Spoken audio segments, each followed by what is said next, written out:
Ren ren ê non như chiều mà bắt Thierry cái nào mà đấy Thierry nó nã Thierry ở đây năng tê với đá Thierry đâu chưa được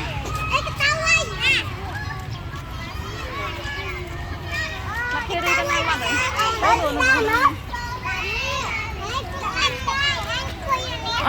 coi ở chạy nè coi ở gần bạn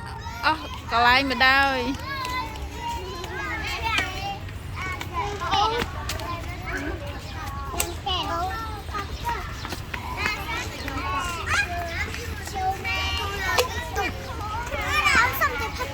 nhắm tao có nhắm chung mà quên cầm đợt không nhớ tao không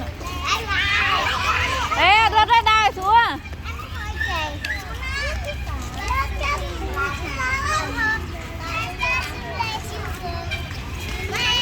đi ta tao lên mai